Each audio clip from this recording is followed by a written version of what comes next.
Good morning and happy Tuesday. Welcome to the Rick Helps Real Estate live stream. We're going to talk about numbers today. We're going to take a look and see if we can figure out what we can expect over the next 6 months and kind of dive into a little detail. We're going to do a little cruise the news. If this is your first time watching this channel, I don't make bubble predictions. I try not to go out more than 6 months. I kind of talk about what if and what we might see and what people are saying. But it's really hard to go out past 6 to 9 months. So we're gonna do that a little bit here. I want to thank Tyler, one of our YouTubers, for kind of clarifying some stuff on logistics and the trucking industry. And Tyler said in the comment section, I manage a third-party logistics company, and we do about 2,500 loads a month in our office.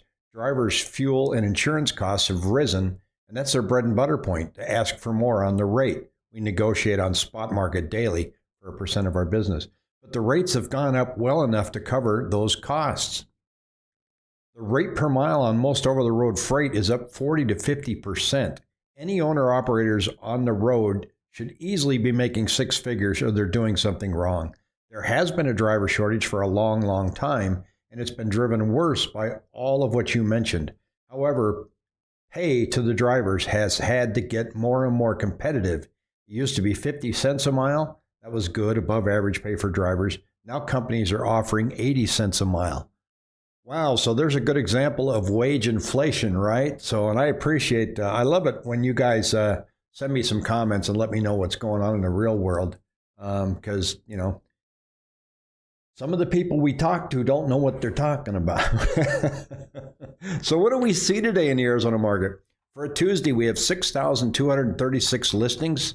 Yesterday, we had 6,554. They always go down from Monday to Tuesday. Homes that went under contract on the weekend get entered into the MLS over the course of Monday. And we had 4,295 homes come on the market in the past 7 days, with 3,780 go under contract. Now, you might remember yesterday where I said that we needed the 4th of July to shake out so we could get a truer picture of what's happening. And you can see here that it shows that under contract really jumped up.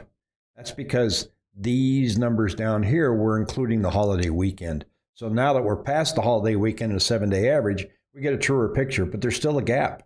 So listings went way up. There's still a gap, and the gap is what we are going to concentrate on as we move forward. So what's really going on? There is some interesting news here, and I always talk about there's lagging news and then there's recent news. And here's one that I kind of got not a giggle out of it, but home buyers are finally catching a break as new listings rise and mortgage rates drop. Okay, it goes on to say that the number of active listings is still down 32% per year ago, but that's actually the smallest annual drop since early February. And it's saying that many buyers have backed away from the housing market and are waiting for more and more better homes to be listed. That part is true. But what they say in this article is that listings have gone to pre-pandemic levels. They show on the, and that's by Redfin, they show on the Redfin chart here, right? This is inventory listings, but the data only goes to May. So it's lagging. It's July now. Now we go to the Cromford Index, which is our local index here. These are actual listings, and they're saying we're at pre-pandemic levels. That would be here. That would be 11,500 units, not 5,900. Are we going up? Yes, we've been going up since, let's see, since June 5th. So we are headed on a trajectory that's going to match last year in, I think, 3 weeks. Will we get up to here? That's what I don't know. So what we're looking at is, at the current rate, if buyers continue to sit back and wait, at the current rate, we could see a balanced market. Now, there are some things working in our favor right now that are helping some of the business out there, like for builders, for example. Right here, lumber wipes out 2021 gain with demand ebbing after record boom. Lumber prices are coming down. We may start seeing building pick up. So that's a good thing. JP Morgan, profit more than doubles, but revenue falls. So the banks are making money. Everybody with Wells Fargo. But they're saying their revenue's falling, but they are making a profit. Now, one of the things that they did prior to the pandemic was they set aside, as soon as we got these lockdown orders, JP Morgan set aside $10.47 billion to prepare for a wave of loan defaults. This quarter, the bank continued to free up pandemic loan loss reserves, releasing another $3 billion and boosting its bottom line. Corporate clients that last year nervously rushed to raise money are now flush with cash. Last year's market chaos, which can be ideal for trading, has quieted now that the U.S. has gotten the pandemic under control. So here's a major bank. Wells Fargo put the jitters in everybody last week, but that was just a bank that's in bank jail by the feds. The banks are making money. Now, I'm going to have Sam DeGreen on this Thursday, and I want to talk to him about banks. They're with DeGreen Financial Management, Wealth Management. I really want to do a deep dive and see what they're seeing and what's going on with the banking time. A couple interesting stats to read you, too. 64% surveyed say it's a bad time to buy a home. 77% say it's a good time to sell. Now, I got something playing in the background here, and let me get rid of that. You never see this at the top of a bubble. At the top of a bubble, everybody's saying it's a good time to buy. And buying subsides. As buying subsides, in other words, as buyers don't buy, what do? They rent. So when you sell a house, you're either going to buy another house or you're going to rent. So 6 months out, what's this going to look like? Well, right now you're seeing buyers waiting. And there are a percentage of buyers that are waiting for a crash. Don't see it. But 6 months from now, I can tell you safely that prices are going to be higher. Why? Because of that gap between supply and demand. It's still a pretty big gap. Until that gap exceeds by higher inventory, there's no pricing pressure for home prices to come down. Now, right now, we've been clipping along at about 3.5% per month. That's probably going to slow down to about 1.5 to 2 by the time we get to September, October, November.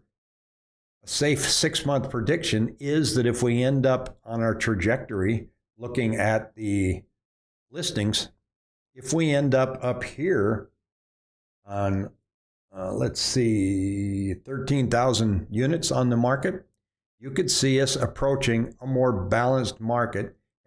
And 13,000, that's still pretty low. You could see us approaching a more balanced market in 6 months and have just natural price appreciation, not a frenzied market like we see here. Now, we've got to blow past this brown line here in order to get to a more normal market. So we have a long way to go, and it looks like it'll happen. But here's the unknown, folks. If we've got people waiting, and they're just waiting for the bidding wars to subside, and it looks like it's starting to subside, and rates are still low, are we going to see a new wave of buyers saying, this looks like my opportunity. We're finally getting some new houses coming up the neighborhood I like. Are they going to come back? So is that listing graph going to start coming down again? I think that's a possibility. I think once we start approaching a balanced market, buyers are going to come out of the woodwork again. Or did buyers sign on to another 1-year lease and we're going to be sitting here for a while? So here's DZ from Detroit. I'm one of those who are waiting. So hey, DZ, tell me what you're waiting for.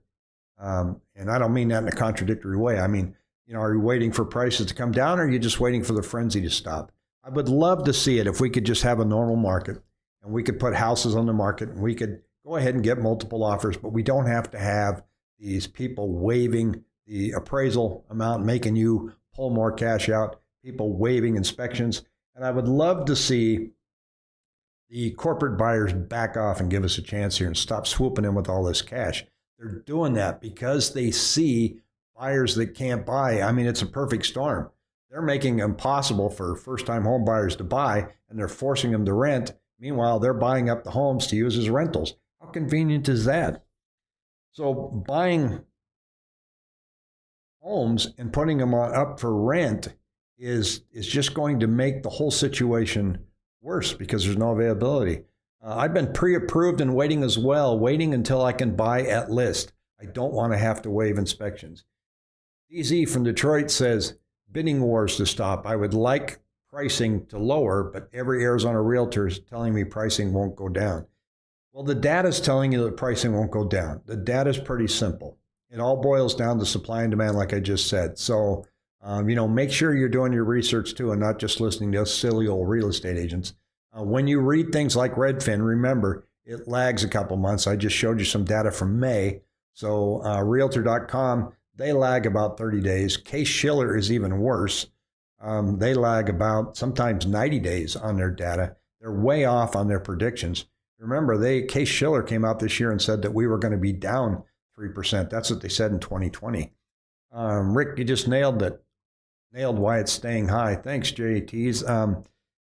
It is going to stay high because until we get 11 to 15,000 homes on the market versus the 5,000 we are now, in other words, inventory has to double, then we're going to have pricing pressure.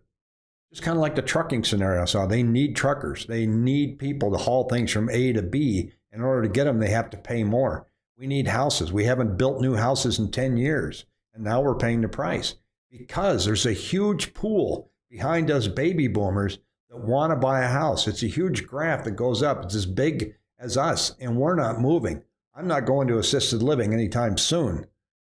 So you can't get my house. So the baby boomers are sitting on their houses. Normally, the backfill is filled with some new construction. But remember, you millennials were only going to live in the city. You didn't want to own a car, and you were just going to ride bikes. You didn't want to have a house. So I don't know where they got that.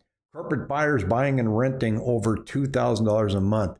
It's brutal out there when it goes to rent. So I think if I look at the next 6 months, you can count on a price increase. I also feel that rent is still going to continue to climb. We may be in this for another 5 years. It could take that long for the builders to catch up nationally. Here, I just read you that article that said that we've caught up with inventory at pre-pandemic levels, according to Redfin, but not here. We're not even close. So it really pays to look at your local data because people are moving to Arizona and we are nowhere near the inventory level that we need. Now, beyond 6 months is anybody's guess. There are some screwy things going on in banking, even though you see this bank making all this money. There's a lot of overnight trading in the reverse repo market that I want to talk to Sam DeGreen about when I get him on Thursday. And that's going to be a very interesting thing to watch. It just tells me that there's stress in the banking system. And interest rates, despite everybody saying that they're going to go up this month or this year, they're hanging in there. They're just kind of staying right about 3.04, 3.06. There's no reason for them to pop up yet. So the perfect storm is there to keep first-time home buyers sitting on their hands for a while. Tell me in the comments section later what you think. If we start approaching a balanced market, are we going to see buyers come out of the woodwork, or are they going to sit back and wait and hope for a pricing drop? Because I don't see that coming. Take on the day, have a fabulous Tuesday, and the weather looks like this is going to be one of them lawn chair tossing days. They're giving us a flood warning. We've got some storms coming in tonight and some wind, and so batten down the hatches and be careful out there, and go Suns. Take care.